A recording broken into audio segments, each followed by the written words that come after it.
Avery, thank you so much for being here. I'm so excited for our conversation. I'm so excited to be back. Yes, so this is part 2. About a year and a half ago or so, we recorded part 1 where we talked about endocrine disruptors, really giving an overview and introduction to the topic. And then today, we're going to dive a little bit beyond that. So for anyone that is not listened to our first episode, highly recommend going back before or after this episode so that you have some baseline. But for those that maybe didn't listen to the episode, can you give us just a brief introduction to yourself? Yeah, so my name's Avery, and I do everything non-toxic. So I do consulting on the back end for brands as far as ingredients and the messaging that they use to promote their quote-unquote clean products.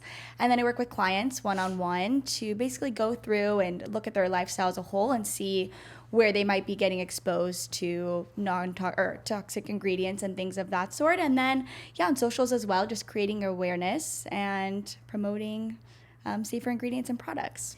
Yeah, and for anyone that doesn't already follow Avery, she has a ton of really great resources on clean beauty swaps and products and things for your kitchen and all of the sorts. Thank you. So she is a great resource.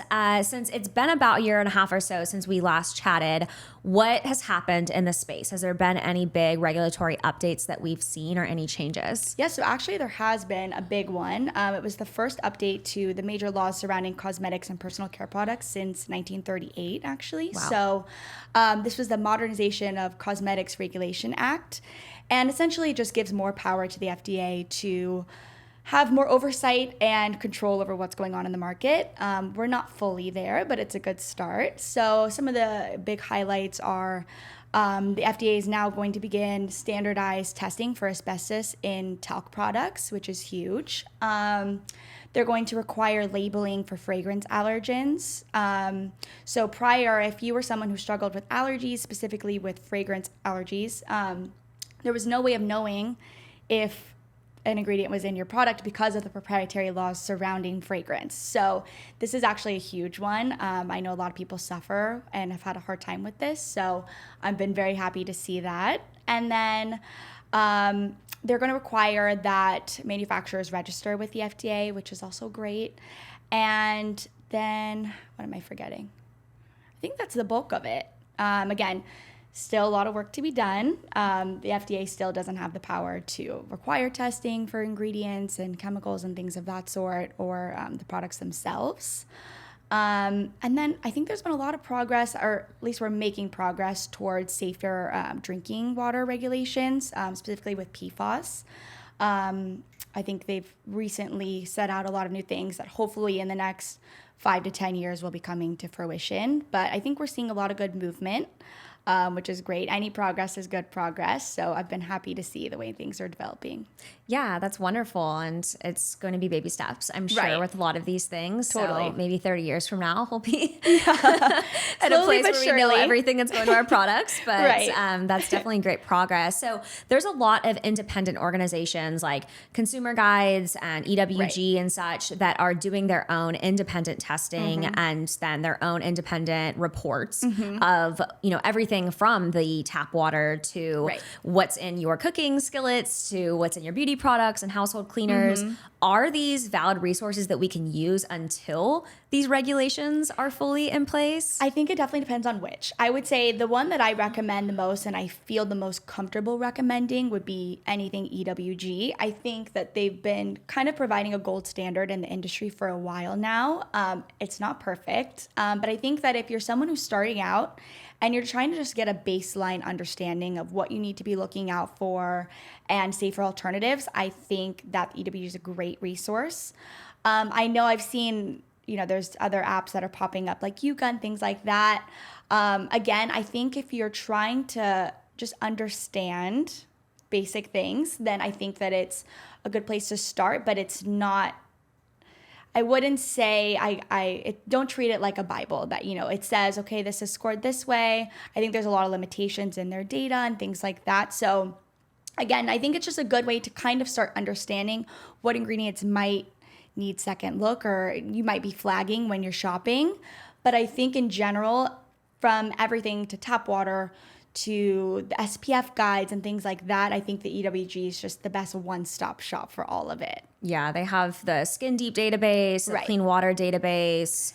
so many different databases that you can just easily search. And then I think there's like an app as well that you can just scan items at the store. Yeah, I will say, I think that their app and their database in general, it lags a little bit as far as, you won't see a product that just came out on their thing, but they actually do have a section where you can build your own report. So you can actually copy the ingredients from Sephora, whatever it may be, and paste it in their window, and it'll give you just a general score and flag any ingredients that, might be harmful, I guess. Yeah, that's great. Yeah. So speaking of the change too, I did see a couple days ago that Beauty Counter also shut down. I know. How do you think that's going to impact the landscape of clean beauty, if at all? I think it's interesting that happened. I think I was surprised to see that as well. Just because I know when I was starting out, that was one of the first to come up. And I think, and honestly, it's telling of how the market is shifting. I think that there's so many new brands that are popping up that are in the clean beauty space in particular. And I think that because I think there's a lot of market shift in general. So I think that a lot of the main ingredients that were most insidious are no longer in a lot of the cosmetic products just because they know that consumers are paying more attention. And I can see that a lot of the clean beauty brands that were, some of the OGs are kind of getting pushed out. I think, it just speaks to how the market's evolving, I think. Yeah, I know. It'll be interesting to see what comes of it. But yeah, so many brands, and I know Sephora has so many that are for sale there too. So let's go back and dive a little bit into the science and talk about, on a chemical level, how do endocrine disrupting chemicals and these different toxic compounds and things affect our human body? Yeah, so EDCs, or endocrine disrupting chemicals, are pretty much any chemical that readily is absorbed through the body and will mimic, alter, disrupt your body's natural hormone signals. It's pretty widespread, right? So I think that we typically hear EDCs and we think, okay, reproductive issues, but that's not the full picture. And I think we also typically focus on women as well. It's just as much of a issue with men and their systems.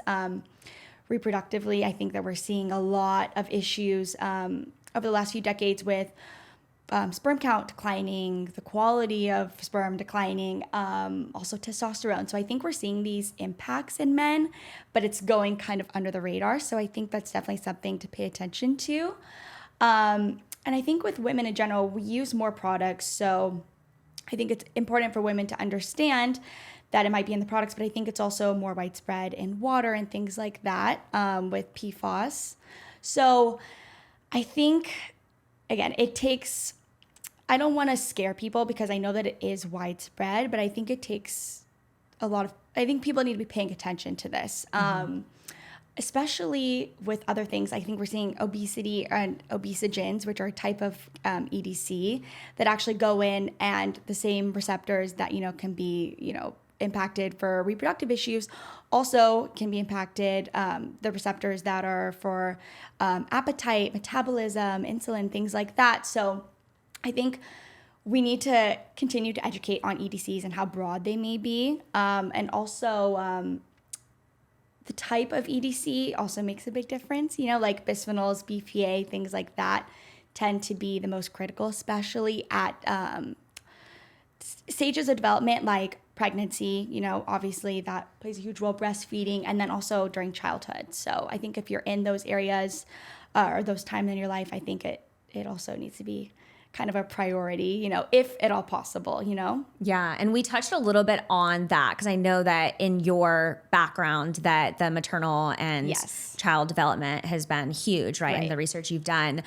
When it relates to that time period, why is it more sensitive? Why do people need to pay more attention? So EDCs are difficult to study, but this also ties into it because the exposure window plays a big role in how they're impacted in the body. So again, if you're at a critical time period, they're more likely to wreak havoc in the body. Specifically with pregnancy, we're seeing that a lot of exposure early or during this time can impact the child in their life throughout the course of their lifetime, specifically with obesogens. I actually just saw a study, I think it was out of New Zealand, that found that women who had the highest levels of EDCs were significantly more likely to have obese children. And it's so interesting because I think that it's kind of overlooked sometimes, but it's not just yourself and your body, it's also your child's body, not only through the pregnancy, but throughout the course of their lifetime. So also breastfeeding, you pass these things through breast milk. So it's just important to always be aware of that. Yeah. And also I want to comment on that too, is that it's really important that prior to conception that we are detoxifying the body of these, because like you said, these are ubiquitous and it's impossible for you to completely avoid them, even if you do your best abilities.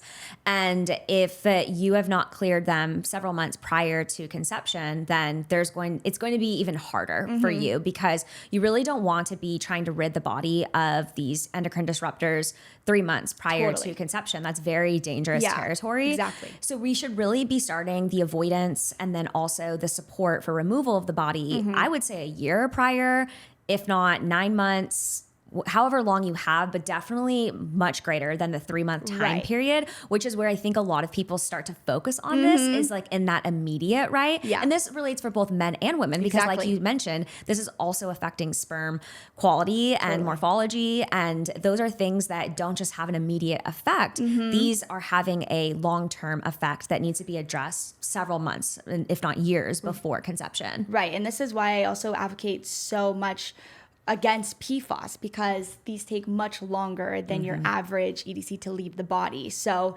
any exposure is bad exposure, and just trying to minimize that as much as you can, no matter if you're trying to conceive or you're 5-10 years away from it, just trying to get at least in the habit of being mindful of these things, where you're being exposed and how to avoid them. Totally. So you've mentioned PFAS a couple times. What are these? Why are they mainly in the water supply? So it's a pretty widespread problem, the water in particular. Another reason why I recommend EWG, because their tap water database is great. You can put in your zip code and see if your water contains these PFAS. So for my zip code, they aren't in them, but for my mom's, they're pretty heavily in the water supply. A lot of reasons for this. I think mainly a lot of the PFAS were used in the manufacturing of a lot of the water pipes in the US, which is why regulating this is going to be such an uphill battle, because you'd basically have to repipe a lot of the US, which is obviously not an easy task. But yeah, water, because it's so widespread in the water, this also impacts food and things like that, because the water that they're using to grow crops also has the PFAS. So it's definitely widespread, but reverse osmosis does an amazing job at filtering out PFAS chemicals, so it's not impossible. But it's kind of an understanding of, at least for me, settling with the fact there's only so much I can do to avoid them, So I do what I can control and I do the best I can, but I try not to stress beyond that, you know? Yeah. Do you feel like charcoal filtration, like a Berkey, would be sufficient for PFAS? PFAS are really hard to filter out. I've seen that the most reliable is reverse osmosis. Okay. And it's definitely a little bit of an investment, but they do have more options now for pitchers and on-the-counter systems that are in that lower price range. Yeah. And they last you a while. Yeah, of course. No, I've had mine for like almost 10 years now. Yeah, but I have a Berkey, so it's probably not getting rid of all the PFAS. Right, but it's taking out a lot of other things too. So. Yeah, definitely. But like, if someone's using like a Brita, that's probably not doing it. No, not quite doing the trick. Okay. Yeah, that database is really great as a place to start. Yeah, and then you can always like send in your water sample too, right? And get it independently tested to see if your filter is doing what it needs. There's a lot of good options now as far as testing and things like that. I think there's even some you can buy at home and they'll test it as well. Sure. So. Okay. And how long do these stay in the body on average? Are they those forever chemicals? Yeah. Yeah. It depends. It varies from person to person, but generally PFAS are the hardest. Takes the longest to leave the body. Okay. So this needs to be a long-term approach to tackling definitely. them. Okay. What about those obesogens? You mentioned those also being very problematic. Right. Where are we getting exposed to obesogens? So PFAS fall into that category. Parabens, so that's more cosmetics and personal care products. Phthalates are another big one, and that's plastics, but also fragrance and things like that. So they're kind of widespread. Also, even like vinyl flooring is known to have phthalates. And then pesticides as well. Glyphosate is another obesogen. So I'd say in general, plastics are a big one. I've been advocating against plastics for a while now. I think when you can, avoid them, especially with heat. Yeah. It's a huge one. And then with personal care products, it's pretty easy to detect parabens on the label. So it typically is methylparaben or ethylparaben or propylparaben. Those are the main ones that are being used nowadays. But if you see that on an ingredient label, definitely think twice. At least that's my approach. Just because I feel there's so many different things that are coming up with EDCs and things like that. When it's easy to avoid it in like a product, for example, that's the opportunity to cut that exposure, you know? Totally. Yeah. And am I right in that it can be paraben free, but still have fragrance in it? Yeah, for sure. For sure. So the fragrance would be something, it would be a different type of endocrine disruptor then. So the issue with fragrance is mainly that you don't know what's in that fragrance blend. So companies can get away with putting parabens in the fragrance, but even regulators don't know what's in that blend. Only the manufacturers know, and there's no regulations on how they're allowed to label products. So you can absolutely put that and then still have it in your fragrance blend, which is why I try to stay away from undisclosed fragrance when I can. Totally. Well, and then I think that the alternative option is to use essential oils. Yes. Which I know there's been conversations around those also being problematic and being endocrine disruptors. I mean, we know they're problematic for animals. Right. What's going on with the essential oils? Are those a safe alternative, or are we just looking at like never smelling good in our entire lifetime?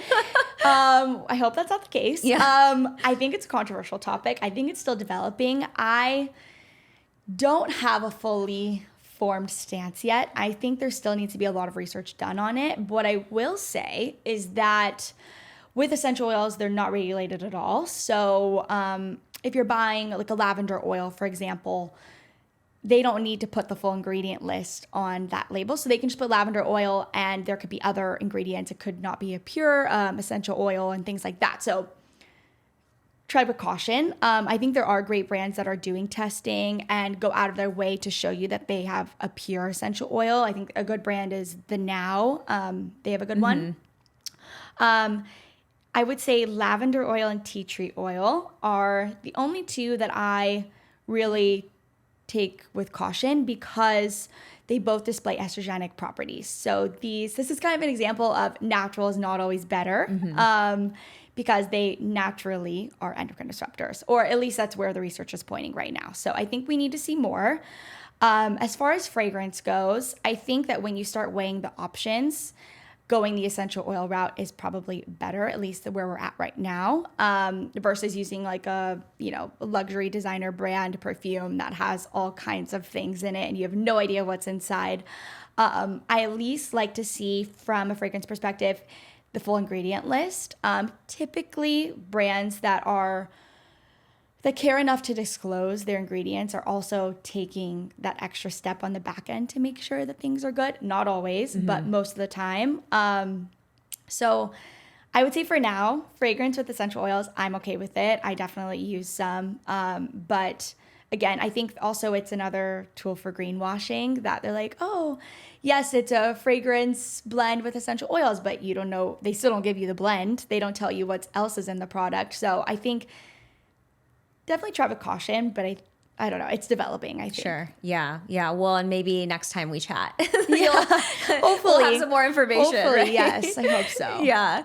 Okay. What about water bottles? I get this question a lot from people because there's a lot of like stainless steel water bottles. Right. And so the body of the water bottle may be safe-ish, but then the lid and the suction is the issue we're running into. Totally. So what's the best option? Like, should we just be using glass, or are there any brands out there that you feel comfortable with that the entire water bottle is safe for someone to use? So yes, I think a lot of this started coming out with the Stanley water bottle recently, with the lead on the outside or the exterior of the bottle.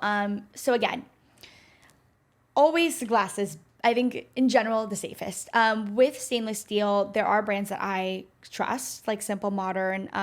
My cup here is actually Simple Modern. But what I will say is that their straws that come with it are still plastic, and the cover of it might still be plastic. But I think if you're wanting to take it that step further, you can put like a glass straw in it so it's not, exposed to sun, and maybe it's breaking down the plastic. With stainless steel, I'm fine with it. I think it's a better option up from plastic, right? So I think that I don't want to demonize it, because I still think it's better than using like a plastic water bottle that, is in your car, getting exposed to heat. You're washing it in the dishwasher. It's breaking down, exposing you to microplastics, when you fill it up. But I do think that if you're wanting to be the most cautious, I would say glass when you can. I think there's a lot of great brands that do the glass with, like a silicone cover, so it's easy to hold. You don't have to worry about it breaking. So I think there are good options for that. But in general, if you see something on your stainless steel cup, you see the paint's chipping off, and, maybe it's your children's product and they're doing more of the hand to mouth thing, I would probably swap it out. But I think for now, I'm good with brands like Simple Modern, or brands that do testing to make sure there's no lead or things like that. Okay, awesome. So Simple Modern can be that's one like that's my favorite one. That's always my recommendation. Okay. I've been using them for years. They last forever. Yeah, or just a good old mason jar. It's always exactly my go-to as well. Totally. But cost breakable, effective. Of course. Yeah. Yeah, okay. Don't drop it. Yeah, exactly. Okay, awesome.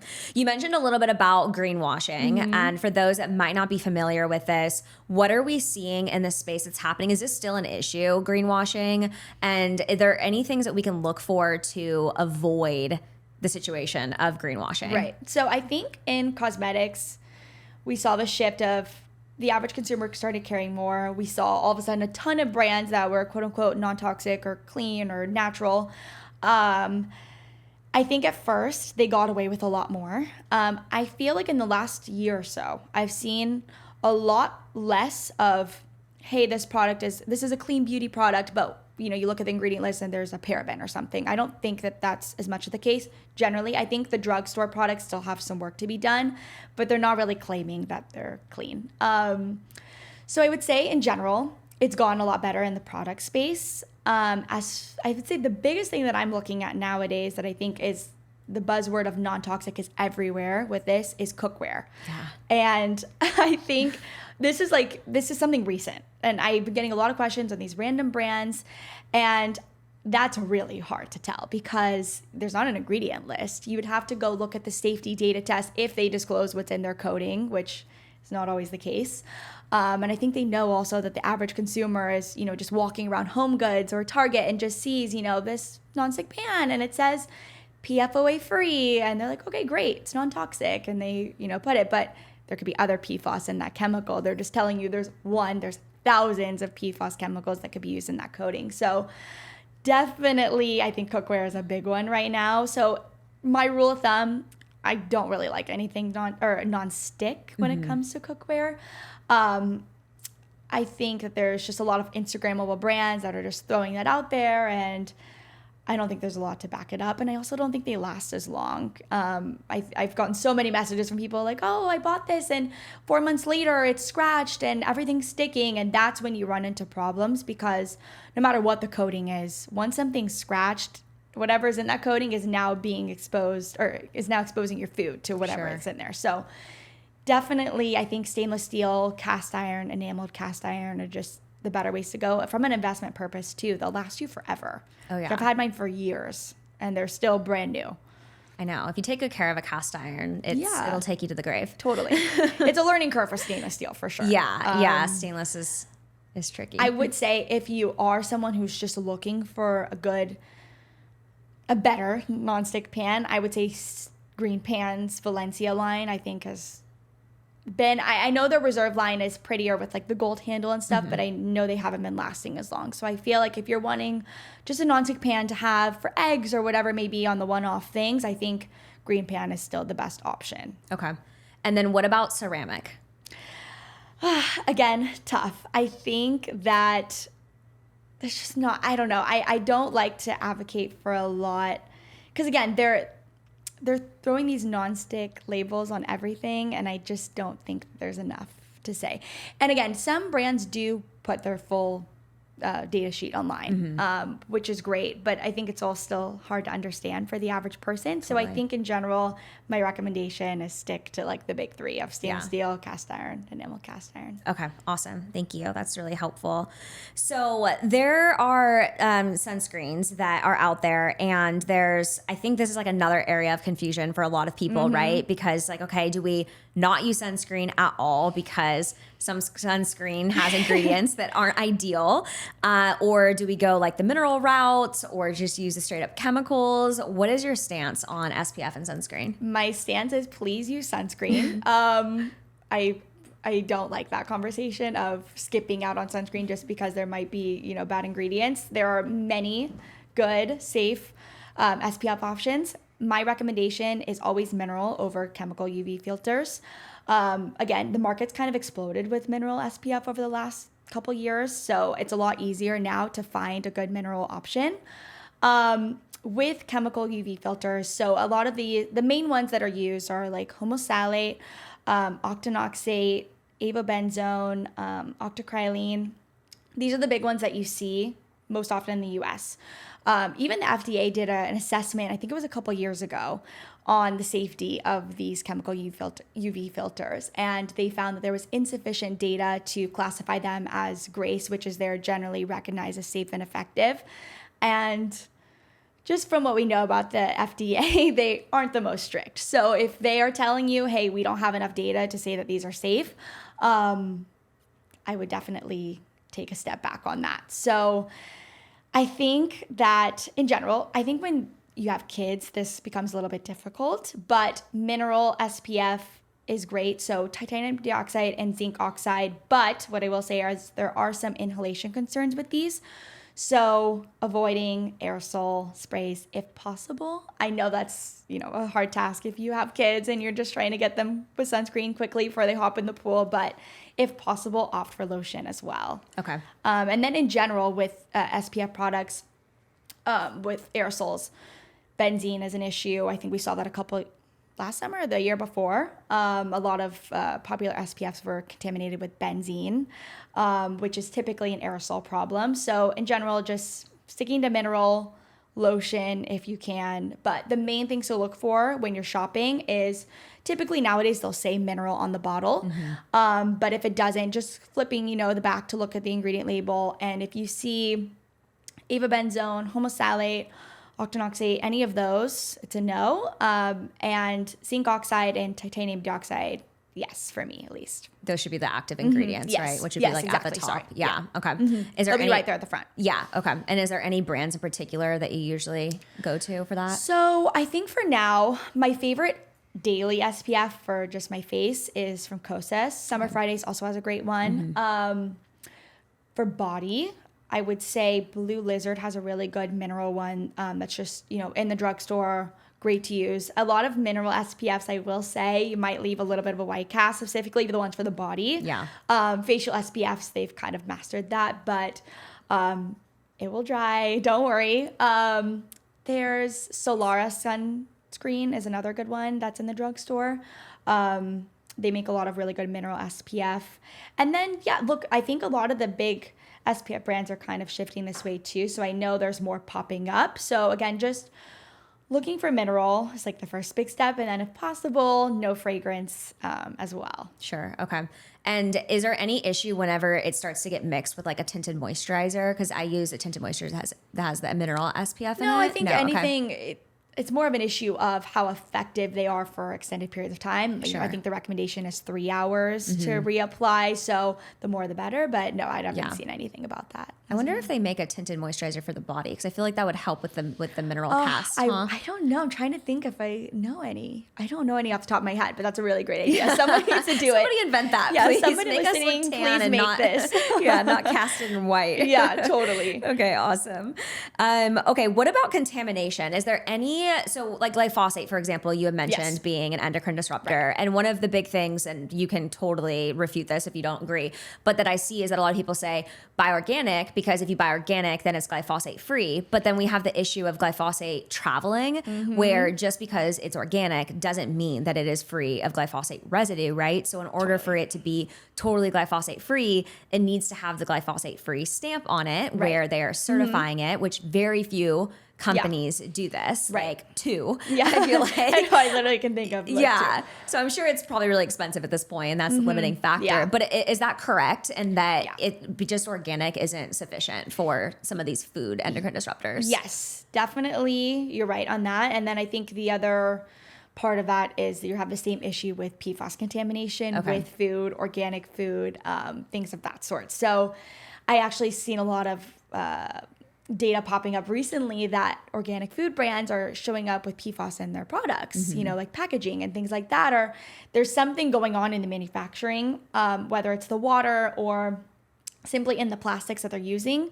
PFAS are popping up in these products. So again, it's something that I've kind of had to come to terms with recently of, I think you just do the best you can, you know, like if you're buying organic and, you know, you're avoiding certain things, but there's some things that are just going to pop up, and it could have just been that batch, you know, like it's not to say that the whole brand now has issues.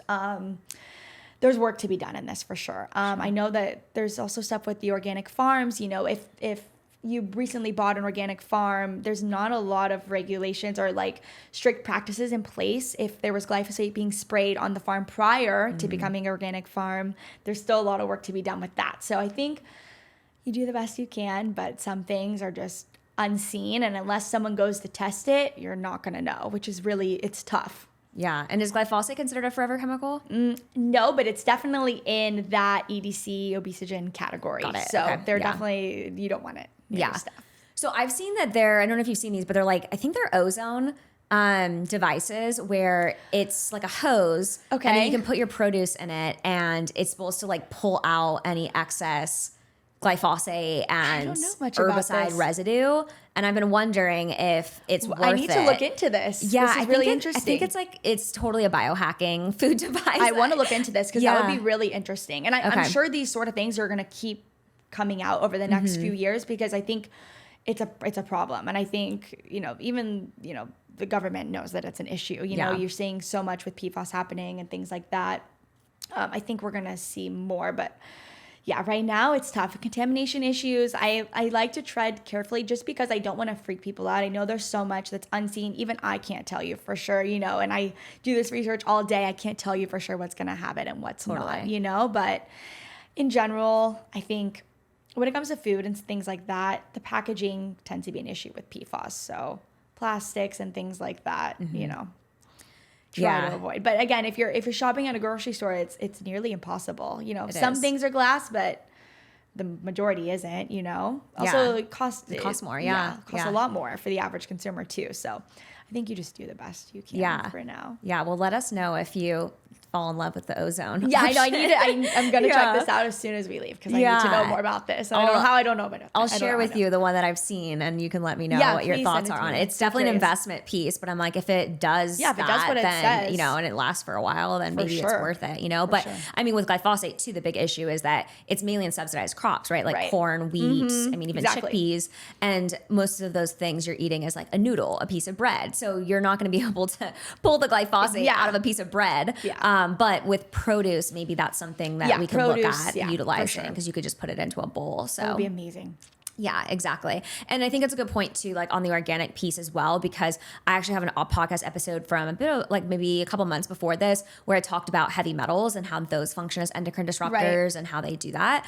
And with heavy metals in general, there's actually higher levels in organic because when there are use of pesticides, it actually can help decrease the heavy metal content. Right. And so although they are a different type of endocrine disruptor and they're a little bit easier to rid of the body, sometimes organic isn't always better when it comes to these types of things. Yeah, it's definitely not a gold standard. It's not, you know, one size fits all with organic. I think that I typically, when I see people going so hard for the organic, you know, like absolutely nothing else, it's just good to be aware that it's not foolproof. There are still problems with organic. And especially if you're someone who's stretching every dollar to get organic, it's just important to know that, there are other things that come with it, Yeah. Well, and like I do a CSA farm box. And so that's an option that people can look into for produce where you can have it delivered to your doorstep. And it doesn't come in any plastic. It's in like a cardboard box. And then you just have to rinse it and everything from there. And so it's not everything. I still have to get a couple of things, but it is a really great way to, one, get organic produce that's local. Generally, that means there's going to be less pesticides and herbicides that are used because it's not having to ripen in a truck. And then you also limit the plastic situation like you would get if you went to Trader Joe's, who's like plastic king. Yeah, of course. Everything there is plastic. Yes. Yeah, I think you bring up a good point too. Is just shopping local if you can. I know depending on where you are in the US and LA, we're very lucky to have a lot of farmers markets, and we can get to know our local farmers and things like that. And they'll give you more information if you have questions too on what they're using and things like that, which can be good. But again, I think outside of that, just trying to navigate it as best as you can with the information that you have. Well, and that's where I think that supporting the body's internal detoxification on a daily basis is so critical.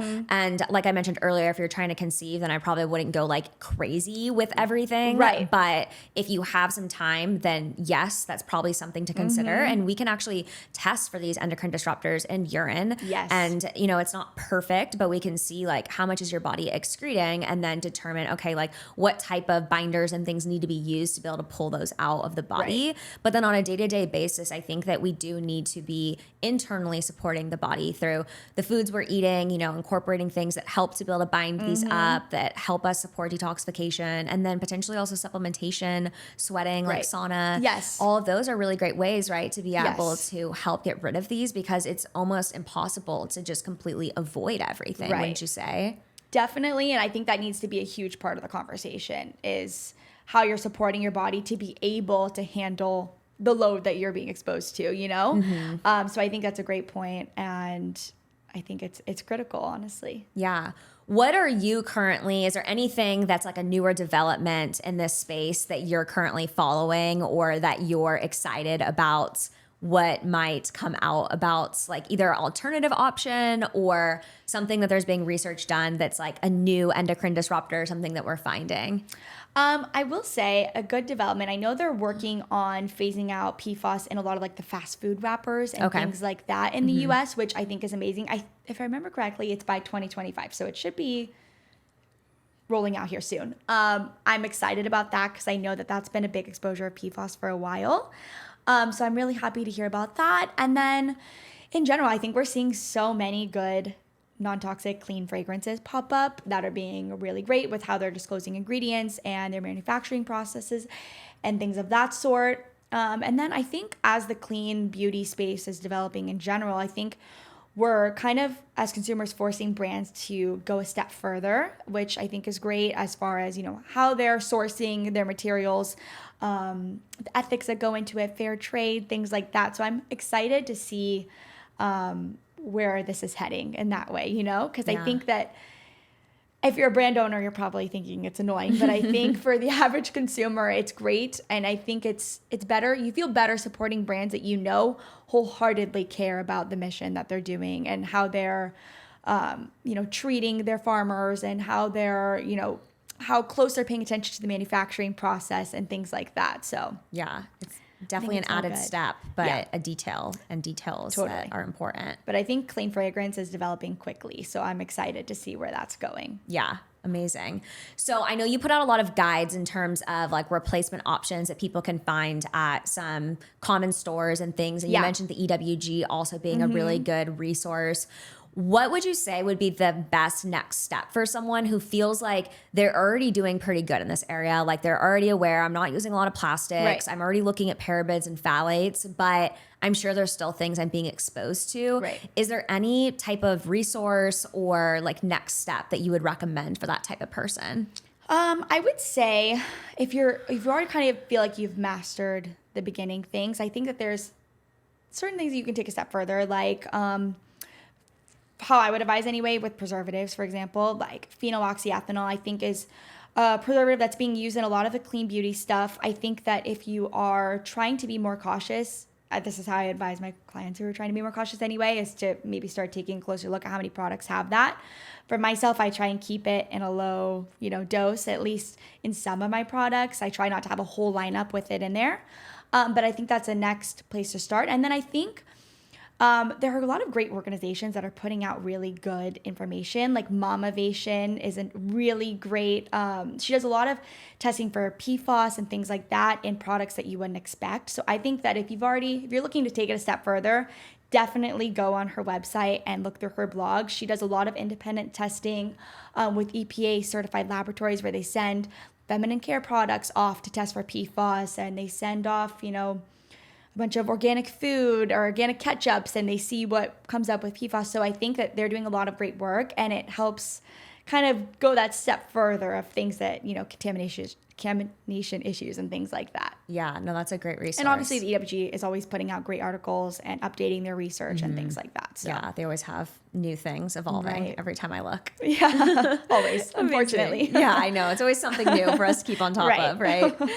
Well, if someone is listening to this episode, they want to learn more about what you offer and your resources, where can they do so? Tell us a little bit more about what you provide. Yeah, so Instagram and TikTok, I'm active all the time. At Clean Living by Avery. And then on my website, I have my guides and ways to go more in depth. If you want to work with me one-on-one, that's a great resource as well. So cleanlivingbyavery.com. And yeah, that's pretty much it. Well, thank you so much for sharing all this information with us. Course. You're such a wealth of knowledge. Thank you so much for having me. Yes. It's been so great. We'll put all that information in the show notes below. Thank you so much. Thank you.